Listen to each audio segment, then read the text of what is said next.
Okay, this concept's on standard to factored form, and why we need to do that and why that's useful. This is kind of a little bit of a review with a little bit added on top of it today.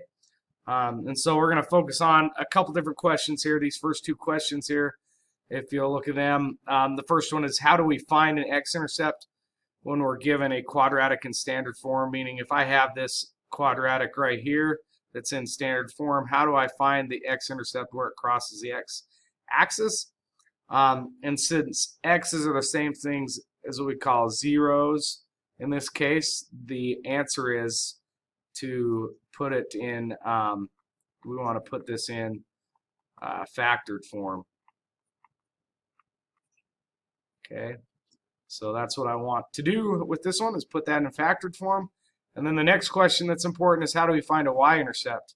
Okay, the y-intercept is to set x equal to 0 and then solve for y at that point. And so that's how we're going to go about doing those two things. The other thing we're going to do is find vertex, but that should be your review from the last thing, is finding that vertex.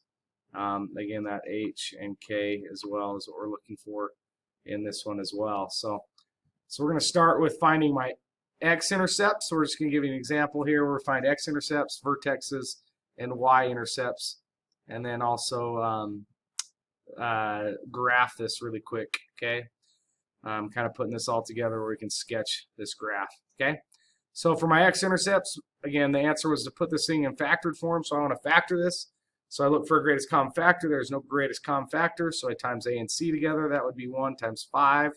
So that gives me 5. I'm looking for two numbers to multiply by 5 and add to negative 6. That would be negative 5 and negative 1. I divide by a, which is 1, which leaves my values at negative 5 and negative 1. And so my factored form would be x minus 5 and x minus 1. Why this is important to find my x-intercept is because now I just say, okay, what is when y is equal to 0, which essentially I put this in factored form, and then the other thing what I want to do is set y equal to 0 and then solve. So if I set this equal to 0, then I can use my zero product property, which we did a unit or so ago. That would be that x minus 5 has to be equal to 0, or x minus 1 has to be equal to 0. So that would make x equal to 5 and 1. And so those are where my x-intercepts are. They are at 5, and at 1 would be where my x-intercepts would be. So that's why factored form is awesome, because we can find those x-intercepts pretty easy and pretty slick. Okay. My vertex, I want to find h and k.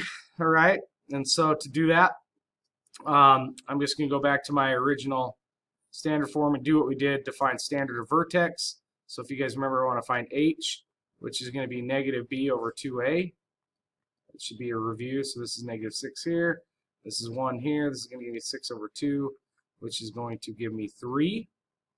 So that's the first part of my vertex is 3. And then to find the other part, I just plug that 3 in to my equation that I just had right up here.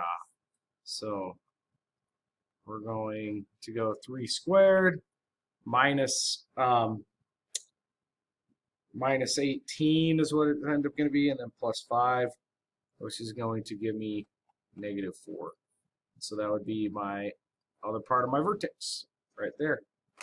So that should be a review. And then to find my y-intercept, guys, find my y-intercept, set x equals 0, and then solve for y. So I'm going to go y equals 0 squared minus 6 times 0 and then plus 5. So what that does is this gives me 0 minus 0 plus 5, which gives me 5. So my y-intercept is going to be at 5.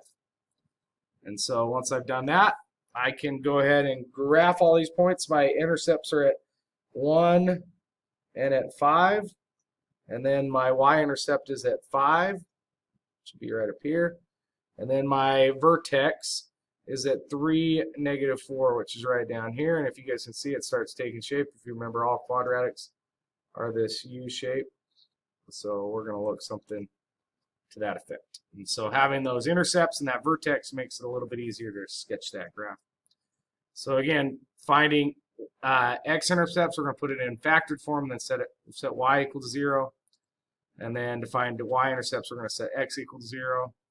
And then you guys know how to find the vertex. So let's do one more of those to find these values here. So let's start with that x-intercept.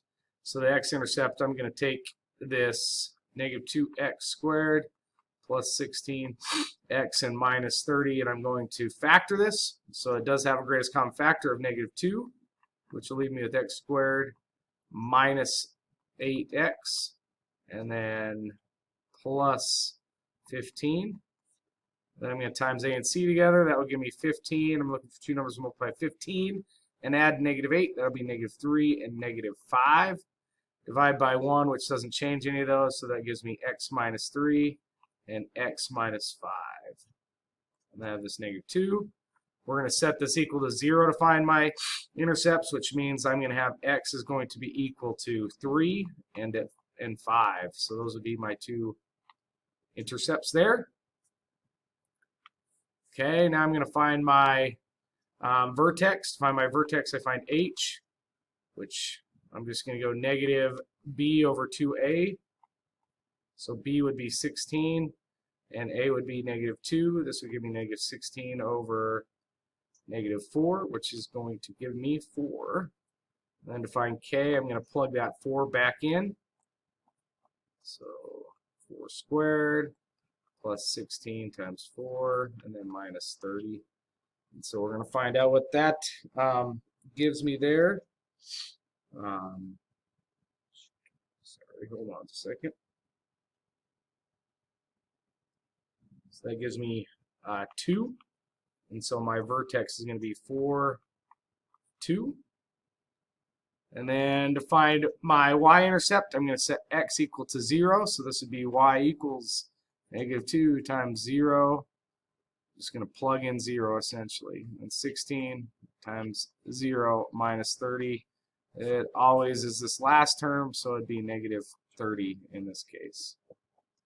Okay, so that's how we find our x-intercepts, our y-intercepts, and our vertexes. So and that's why we want to put those in those forms. Okay, this has been your Math Moment with Mommy. Adios.